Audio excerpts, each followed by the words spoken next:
Santapan Harian Minggu 7 Juni 2026.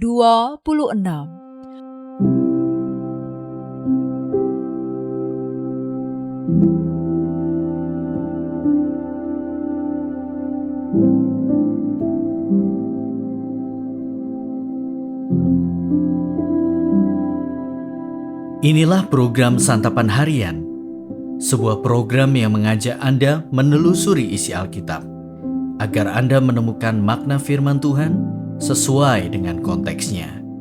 Santapan Harian tertuju bagi Anda yang ingin memiliki kehidupan rohani yang segar, kuat, dan sigap. Hari ini kita akan membaca 1 Korintus pasalnya yang ke-14, ayat pertama hingga ayatnya yang ke-25. Namun kita akan membacanya pada ayat pertama hingga ayatnya yang ke-12.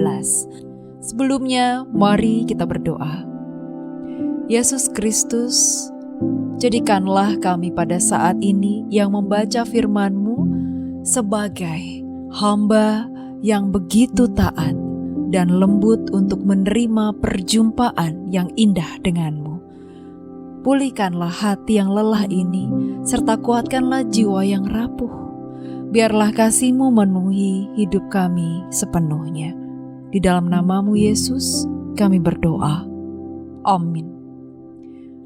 1 Korintus 14 ayat 1-12. Kejarlah kasih itu dan berusahalah memperoleh karunia-karunia roh, terutama karunia untuk bernubuat. Siapa yang berbicara dalam bahasa lidah tidak berbicara kepada manusia, tetapi kepada Allah. Sebab tidak ada seorang pun yang mengertinya. Oleh roh ia mengucapkan hal-hal yang rahasia. Namun siapa yang bernubuat ia berbicara kepada manusia. Ia membangun, menasihati dan menghibur. Siapa yang berbicara dalam bahasa lidah ia membangun dirinya sendiri. Tetapi siapa yang bernubuat, ia membangun jemaat.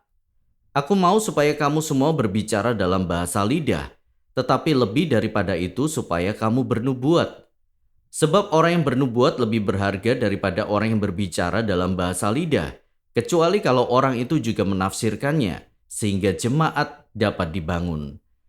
Jadi saudara-saudara, jika aku datang kepadamu dan berbicara dalam bahasa lidah, apa gunanya itu bagimu?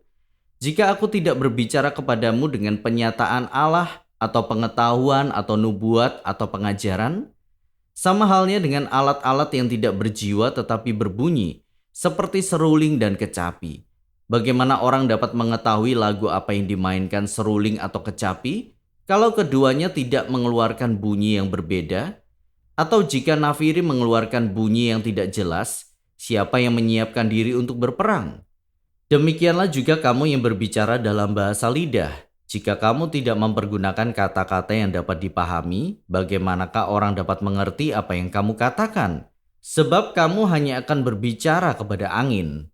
Ada banyak, entah berapa banyak macam bahasa di dunia. Sekalipun demikian, tidak ada satupun di antaranya yang mempunyai bunyi yang tidak berarti. Namun jika aku tidak mengetahui arti bahasa itu, aku menjadi orang asing bagi dia yang mempergunakannya. Dan dia orang asing bagiku. Demikian pula dengan kamu. Kamu memang berusaha memperoleh karunia-karunia roh. Tetapi lebih daripada itu hendaklah kamu berusaha mempergunakannya untuk membangun jemaat.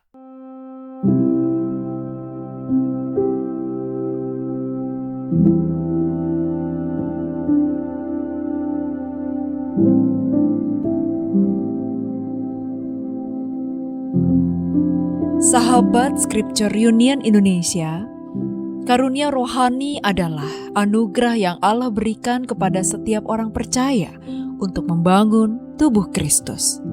Sayangnya dalam jemaat di Korintus, karunia justru menjadi ajang pembuktian diri dan pencitraan rohani. Ketika jemaat meninggikan karunia bahasa lidah, Paulus lebih menekankan karunia bernubuat. Itu karena bernubuat membawa dampak langsung, yaitu membangun, menasehati, dan menghibur. Bahasa lidah tanpa penafsiran hanya memberi manfaat pribadi, sedangkan bernubuat membangun jemaat.